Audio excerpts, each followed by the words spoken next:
a nuestra manera de ver, las razones que conducen a que esta haya sido la reforma previsional aprobada y no otra, tiene dos conductos principales. Uno, que es el fracaso y las carencias del sistema de reforma previsional vigente, que dejaba un amplio espectro de la población con una cobertura muy escasa o nula cobertura. Eso generó un gran descontento social que se manifestó en presiones porque se resolvieran particularmente aquellos aspectos no resueltos por el sistema previsional anterior, o sea, vigente. Y además se demandaba la reforma del sistema previsional.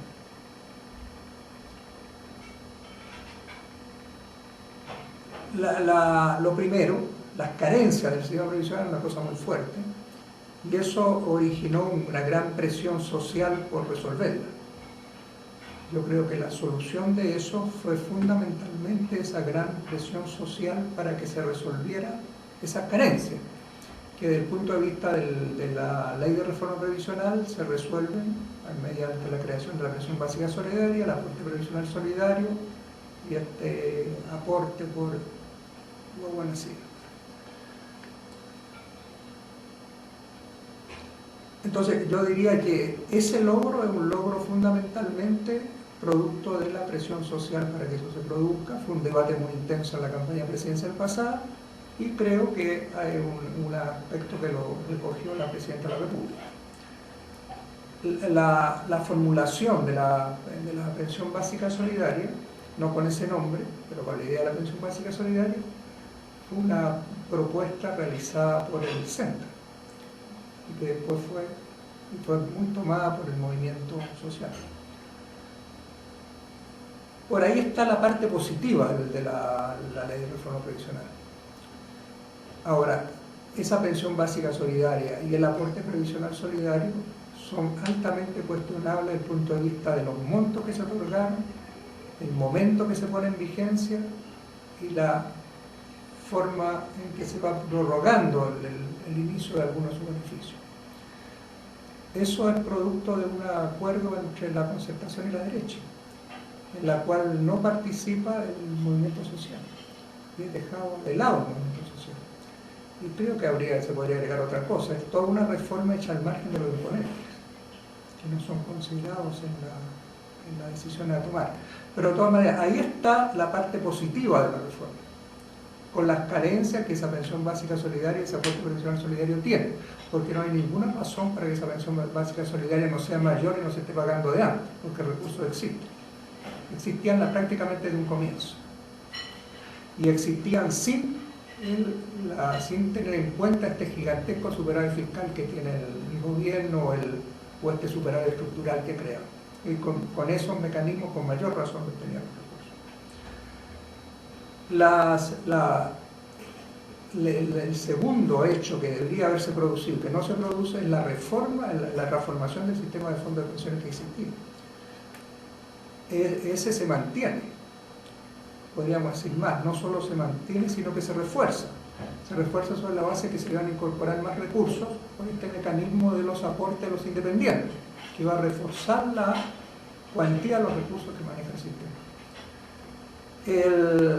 La razón política de eso, yo diría que son dos.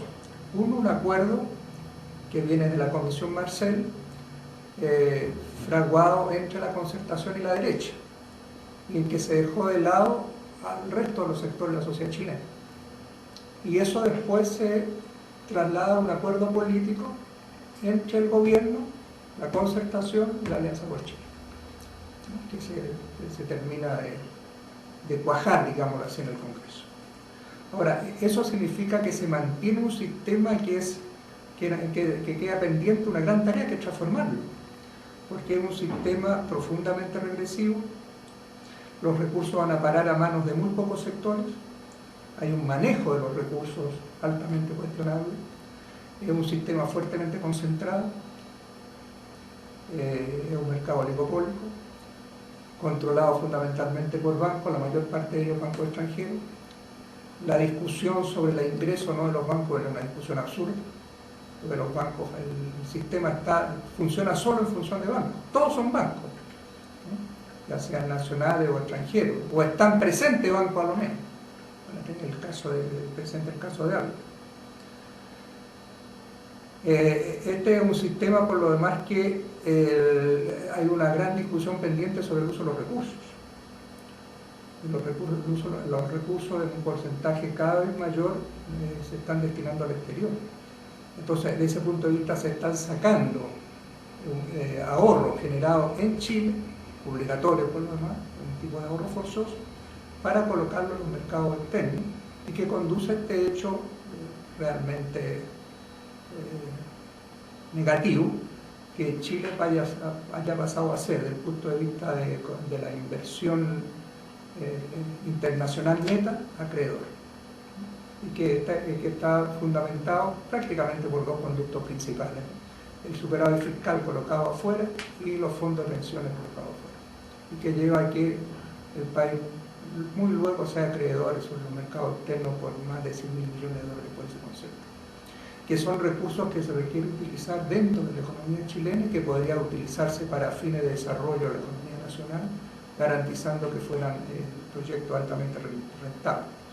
Queda pendiente democratizar el sistema, que sigue siendo absolutamente antidemocrático, porque los que aportan los recursos no tienen opinión sobre el uso de los recursos. Entonces, el sistema en sí mismo es un sistema que sigue siendo tan cuestionado como antes de la reforma.